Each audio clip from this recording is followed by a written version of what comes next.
Mesdames et messieurs, bonsoir. Merci de nous rejoindre à l'échiquier international en direct de Al 24 News. En dépit de l'accord de mémorandum accepté par l'Iran et les États-Unis à Genève, pas pour un cessez-le-feu, les esprits restent cependant très méfiants et surtout sur leur garde. On a vu des accords passés et transgressés, ou si on peut le dire, non respectés. Alors, qui garantit que ce mémorandum d'entente entre les deux pays survivra aux élucubrations trumpistes? Qu'est-ce qui garantit également qu'il sera respecté, lui qui sera signé donc physiquement ce vendredi, surtout après les déclarations et les menaces de Trump? Tout de suite, les développements.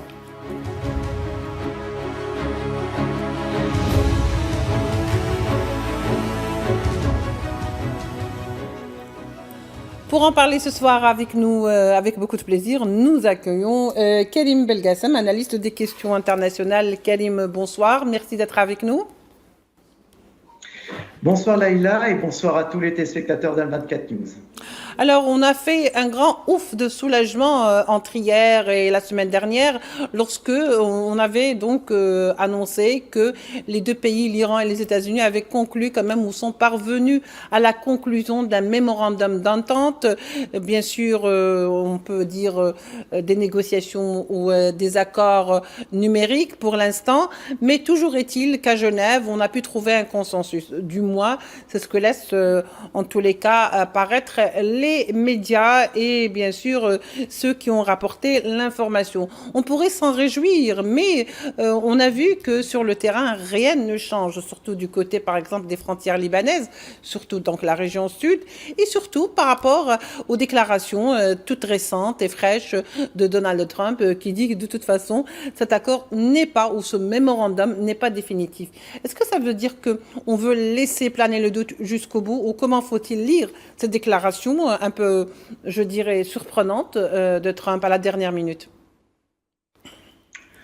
Alors, je dirais, et vous l'avez très bien résumé dans votre introduction, c'est dans la continuité de l'attitude de Donald Trump qui souffle le chaud et le froid. Il a procédé de la même manière sur le conflit entre la Russie et l'Ukraine. Il l'a fait de la même manière concernant la situation à Gaza et la création de ce fameux Conseil de la paix qui est en réalité une coquille vide puisqu'il n'y avait pas un seul dollar qui a été versé à aujourd'hui. Et d'ailleurs, vous avez constaté qu'on en parle quasiment plus. Malgré ce Memorandum of Understanding, la traduction du mémorandum en anglais, il ne s'agit que d'un protocole d'accord politique, mais non juridiquement contraignant. Oui. Donc, ce document, en fait, ce n'est qu'un cadre destiné à ouvrir des négociations plus approfondies qui doivent justement durer 60 jours. C'est tout simplement la prolongation du cessez-le-feu qui a déjà été effectué. Et on peut s'étonner à moitié que les négociations soient atypiques. Les Américains et les Iraniens ne négocient pas directement autour d'une même table. Les propositions ont transité par l'intermédiaire du Pakistan, ce qui rend difficile l'identification exacte de compromis obtenus. Donc, à l'arrivée, il y a des déclarations satisfaisantes de M. Trump qui dit « Voilà, j'ai réussi à négocier à l'apport de paix » et comme par hasard, c'est pendant le déroulement du G20. En réalité, rien n'est résolu à maintenant. Il y a toujours trois acteurs inclus dedans. Il y a les États-Unis, l'Iran et Israël. Et en plus, Israël n'est pas partie prenante du protocole, ce qui signifie qu'Israël va s'autoriser tous les excès au Sud-Liban. Et d'ailleurs, les dernières heures nous l'ont démontré. Donc, c'est juste un protocole d'accord politique, mais très, très fragile et provisoire. Oui, justement, dès que l'annonce a été faite de ce mémorandum, la signature du mémorandum, parce qu'il va être signé physiquement, je vais dire, le vendredi. C'est en tous les cas ce que laissent entendre les médias et bien sûr les concernés. Donc 60 jours de délai, 60 jours, on pourrait refaire le monde, Karim Belgassem. Et on l'a vu parce que les attitudes changent et il y a des soubresauts, il y a des changements aussi même dans ce qui a été décidé auparavant ou quelques heures après. Donc finalement, 60 jours, ça pourrait être profitable à qui finalement selon vous?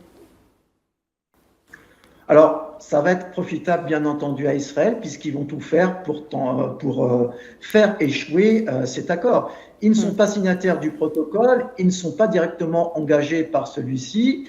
On sait qu'ils ont historiquement cherché à maintenir une forte application américaine au Moyen-Orient et que Israël se fiche royalement du respect du droit international et de tout protocole d'accord. Donc, on peut malheureusement craindre que ce qui se passe au sud du Liban va se poursuivre, ce qui se passe à Gaza va se poursuivre également, et ils vont tout faire pour faire échouer cet accord de paix. Ils vont multiplier les provocations vis-à-vis du Hezbollah, qui va effectivement faire intervenir de facto l'Iran. Et c'est d'autant plus embêtant pour Donald Trump que Donald Trump voulait absolument sortir du bouclier iranien, et c'était dans son intérêt puisqu'il y a les élections américaines qui approchent. Et pourquoi Benjamin Netanyahou a intérêt à ce que le conflit perdure? Il y a les élections qui approchent également en Israël. Il y a tout intérêt à paraître comme le défenseur d'Israël,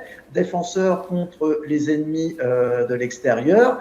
Et raison supplémentaire, c'est que ce mémorandum est largement favorable à Téhéran. Washington, certes, a obtenu la réouverture du détroit d'Ormuz, mais dans cet accord, il y a le nucléaire et l'Iran est déjà signataire du traité de non-prolifération, et l'Iran a déjà affirmé à maintes reprises qu'elle ne voulait pas de la bombe nucléaire. Et l'Iran, on va en parler sûrement ensuite, mais elle est totalement gagnante dans cet accord et les Israéliens ne l'accepteront jamais. Donc c'est un accord on ne peut plus fragile. Alors, comment t'expliquer, donc, depuis la signature de cet accord et surtout dans l'attente de le signer physiquement, déjà, les déclarations de Trump sont un peu sur un temps menaçant, à savoir que de toute façon, parce que c'est ce qu'il dit, que le mémorandum ou cette signature n'est pas définitive, c'est-à-dire que ça laisse grand ouvert, si vous voulez, la porte à des expectations, on va dire les choses comme ça, parce qu'on peut pas on sait pas comment on va interpréter. Et surtout aujourd'hui, l'accord, on dit que les clauses n'ont pas été dévoilées, pas toutes les clauses, mais on peut dire que ça a fuité. Par exemple, pour la réouverture du détroit d'Ormuz, les sanctions qui peut-être seront levées de manière définitive, et surtout peut-être aussi par rapport à la question libanaise qui est primordiale. Et le lendemain de l'annonce, le Ben Gvir qui donc dit que ce qui s'est passé à Genève ne nous concerne en rien. C'est-à-dire qu'ils vont poursuivre leurs attaques sur le Liban. Vous voyez, il y a plusieurs déclarations et des fois, c'est très difficile de faire des recoupements pour avoir réellement une idée claire sur la situation et surtout sur le comment va se faire justement cette mise en application sur le terrain. Très, très compliqué d'ailleurs. Oui, c'est d'autant plus complexe qu'on a senti au fur et à mesure des semaines les désaccords entre Netanyahou et puis Donald Trump. Donald Trump veut sortir de cette crise iranienne qu'il a lui-même provoquée avec le soutien et plutôt l'influence d'Israël. Donc il ne sait plus comment en sortir. Pour lui, il est important d'en sortir en apparaissant comme le vainqueur, alors que ce n'est pas tout à fait le cas, même carrément pas le cas pour lui. Et donc ce mémorandum n'est pas définitif et il est on ne peut plus fragile, que tout va être fait pour le torpiller, d'autant plus que beaucoup disent qu'il est en faveur de l'Iran, alors que c'est tout simplement du pragmatisme, du réalisme et une nouvelle reconfiguration aussi de l'échiquier géopolitique mondial. Je parlais tout à l'heure du Pakistan qui a été un négociateur et un élément, un facilitateur très important, mais il faut rappeler aussi le rôle de la Chine, de la Russie, du Qatar et puis de la Turquie également. Donc il peut y avoir effectivement des espoirs dans ce protocole d'accord, mais encore une fois, ce n'est qu'un protocole qui juridiquement ne vaut pas grand-chose et qu'il y aura vous l'avez dit, différentes interprétations possibles. Il y a déjà, les Iraniens ce matin avaient dit, il y a des points qui ne sont pas clairs pour nous, pour lesquels nous ne sommes pas forcément d'accord. Donc ça fera partie justement de cette négociation qui va durer 60 jours. Mais effectivement, tout peut se produire dans l'immédiat. Cela va faire maintenant 1 an qu'il y a eu le début des hostilités entre Israël et puis l'Iran. Liban. Ça fait déjà quand même un an jour pour jour, hein, environ. Donc, on ne peut pas affirmer que le conflit va se terminer. Bien au contraire, tant que Benjamin Netanyahou sera au pouvoir et aura toujours ce sentiment d'impunité qui dure déjà depuis des années et des décennies, puisqu'il considère que l'Iran est une menace, il va tout faire pour saboter ce protocole d'accord, quitte à se mettre Donald Trump à dos, puisque c'est l'idéologie qui fait avancer Benjamin Netanyahou. On n'est pas du tout dans le pragmatisme, on est juste dans l'idéologie, dans l'intégrisme, on peut dire même une espèce d'effolie si on voit les conséquences que nous constatons à Gaza et puis au sud Liban.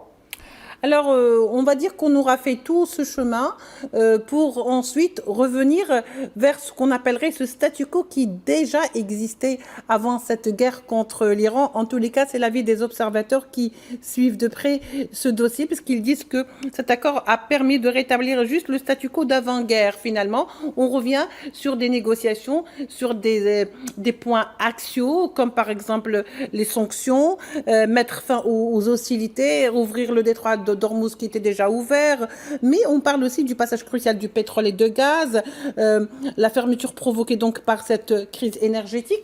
Finalement, on est revenu vers ce qu'était la situation déjà auparavant et sur laquelle on pouvait négocier sans recourir aux armes.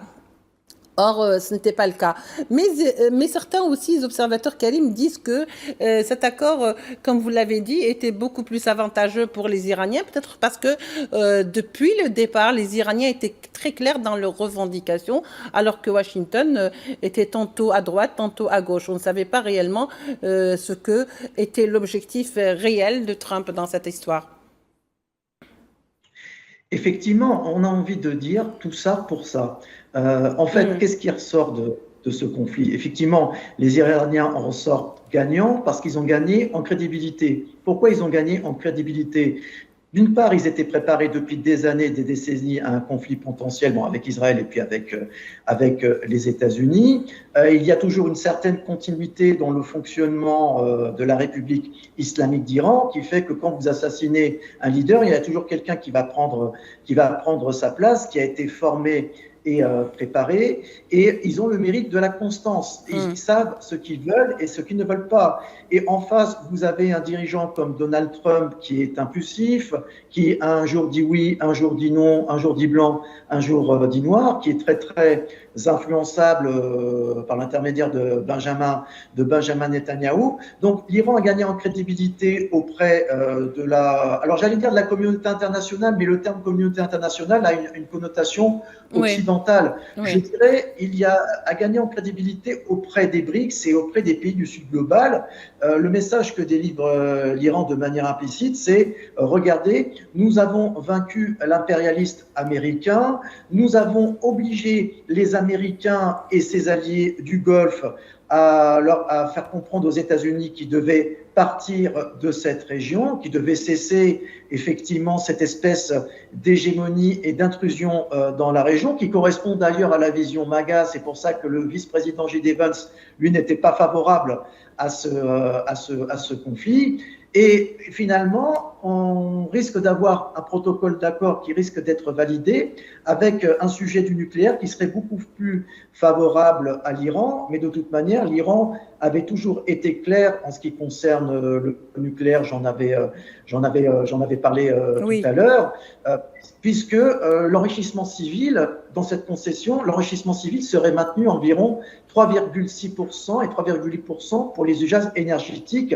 classiques et juste à 20% dans certains cas pour la médecine nucléaire et l'application industrielle.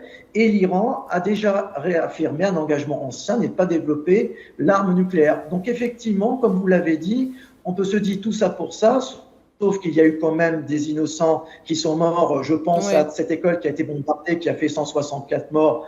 On n'en parle pas comme par hasard, même bien que M. Trump a dit on va ouvrir une enquête, c'est totalement passé aux oubliettes. Donc, en quelque part, on peut dire que l'Iran sort gagnant, mais restons prudents. Mais ceci étant, l'Iran apparaît comme un interlocuteur très crédible dans la région.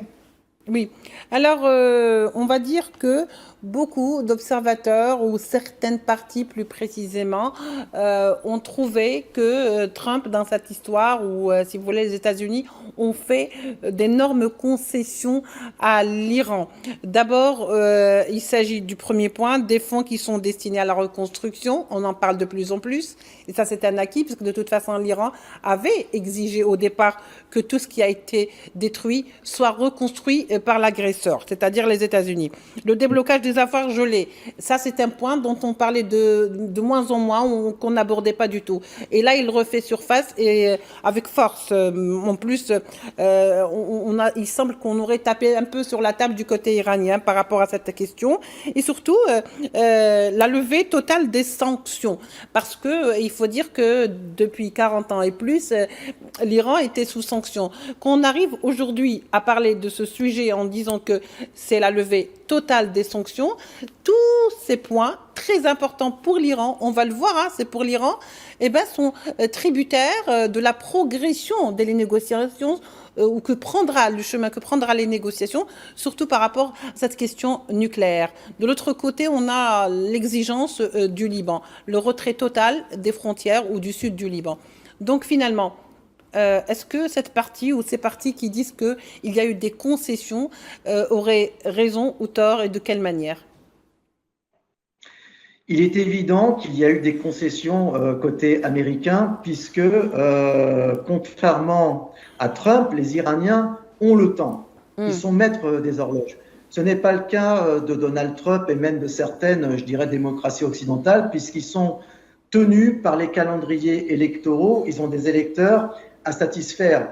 La République islamique d'Iran a une large majorité de la population derrière lui, bon, malgré les événements que l'on a connus en début d'année. Et donc, les Américains avaient des exigences, mais ils ont dû vraiment réduire ces exigences. Ils ont d'ailleurs demandé une limitation du programme balistique iranien, mais c'est difficilement acceptable pour Téhéran, puisque ces missiles, ça constitue le cœur de la stratégie de dissuasion. Les Iraniens, d'un autre côté, acceptent la réouverture du détroit d'Ormuz, mais souhaitent conserver le contrôle des modalités de fonctionnement. Vous l'avez dit, ils refusent tout mécanisme de retour automatique des sanctions et une levée complète de ces sanctions, avec un cessez-le-feu global, la restitution des avoirs gelés, et puis les 300 milliards de dollars de compensation. On ne sait pas trop comment cela va se produire. Donc ils ont bien précisé que c'était destiné à la reconstruction, au développement économique de la République islamique d'Iran, mais les États-Unis ont dit cela ne nous oblige en rien à verser ne serait-ce qu'un centime aux Iraniens, ni à contribuer financièrement à ce fonds de reconstruction. Vous voyez, il y a toujours les contradictions qui viennent s'incruster dans les protocoles d'accord. Il faut rappeler aussi quelque chose de très important. Cela fait plusieurs fois que les Iraniens négocient avec les États-Unis et que, passez-moi l'expression, on leur plante un couteau dans le dos et que des bombardements reprennent pendant les négociations ou la suspension des négociations. Donc, cette attitude, je dirais, cette attitude qui n'incite plus confiance fait que les Iraniens ne vont rien lâcher et sachant qu'ils sont déjà des négociateurs hors pair, vont davantage se radicaliser et vont mettre un talent assez, je dirais, majestueux à ne rien céder et à faire comprendre aux États-Unis eh bien, que le monde a changé et que depuis l'apparition de la République islamique Iran, eh bien, il serait temps que l'Iran soit un véritable acteur géopolitique mondial et régional et que l'Iran le retrouve la vraie place qui lui est due, puisque les Iraniens vont toujours faire référence à l'histoire de l'Empire perse, à la grandeur de l'Empire perse, et que ça fait plus de 50 ans que les Américains empêchent les Iraniens à travers ces sanctions. Donc il faut rappeler que la population souffre beaucoup de ces sanctions. Il faudrait enfin que l'Iran puisse se développer sans toutes ces sanctions américaines dont on sait très bien en plus qu'elles sont inefficaces. Est-ce que cela veut dire, Kalim, alors même pas moins de minutes, de dire qu'on est près d'une solution finale ou définitive, alors que toutes les déclarations de Trump disent que non, non, non, pas du tout, rien, il n'y a rien de définitif. Et surtout, pourquoi sommes-nous dans cette longueur, alors que dès le départ, les conditions iraniennes sont les mêmes, elles n'ont pas du tout changé. Pourquoi aller de négociation en négociation de moins en moins, alors que les conditions iraniennes reviennent à chaque fois? Ce n'est pas comme si on rajoutait quelque chose de nouveau. Alors, il faut rappeler, alors vous m'avez demandé de faire rapide, il faut rappeler que ça fait quand même depuis 1979 qu'il y a la rupture des relations diplomatiques entre les États-Unis et l'Iran. J'ai envie de vous dire que l'accès a été crevé entre les États-Unis et l'Iran et qu'il y a quand même pas mal de décennies à rattraper, de malentendus à rattraper. Encore une fois, l'échiquier géopolitique a changé avec l'apparition des BRICS, des pays du Sud global, et les BRICS encouragent certains pays qui sont sous sanctions américaines à contourner ces sanctions à travers un autre système économique, la banque des BRICS, ou une monnaie commune aux BRICS. Donc on sait parfaitement que les sanctions sont inefficaces. L'Iran s'est adapté aux sanctions, a fait preuve de résilience, et les États-Unis apparaissent comme les grands perdants. Donc tout ça va prendre du temps, et on verra bien si cela va durer 60 jours ou plus. Bah, comme il nous reste encore 2 minutes, bah, moi aussi je suis ravie. Donc on va les prendre et on va en profiter. Karim Belgassem. Alors les États-Unis, par la voix de leur président, essayent de montrer que quelque part ils sont en position de force. Alors que tous, bien sûr, sont d'accord que réellement dans cet accord et dans ce bras de fer entre l'Iran et les États-Unis, c'est un petit peu les États-Unis qui en prend un coup, que ce soit à sa dignité ou même à son ego. Alors que finalement on va dire, lorsque, par exemple, Trump dit que si cela ne nous plaît pas, on va reprendre le largage des bombes sur leur tête. Est-ce que vous ne pensez pas que dans ce discours un peu véhément, le président essaye de cacher justement cette faiblesse devant des négociateurs de talent du côté iranien? Alors Donald Trump n'a fait que gérer, comme dirait quelqu'un, le ministère de la parole. Il communique quotidiennement sur Twitter avec des déclarations contradictoires. Il multiplie les différentes menaces également vis-à-vis de l'Iran. Rappelez-vous, il voulait détruire, je dirais, l'histoire de l'Empire perse, réduire à l'état de civilisation. Enfin, je me rappelle plus très bien les termes, mais c'était vraiment des termes désobligeants et choquants. Donc, effectivement, il a tout intérêt à se faire passer à la fois pour l'homme fort, le défenseur de la démocratie, en disant que l'Iran est un danger pour les États-Unis, ce qui n'a jamais été le cas, bien entendu, quitte à déformer la réalité. Donc, Donald Trump raconte sa vérité, il pense à ses électeurs, il pense à sa crédibilité mondiale, et là, on est en plein G7, donc forcément, il essaye d'apparaître comme celui qui gère parfaitement la situation, et on a vu que ce n'était pas forcément le cas. Donc c'est un peu une tentative désespérée de communiquer. Il ne lui reste plus que Twitter pour pouvoir affirmer tout cela.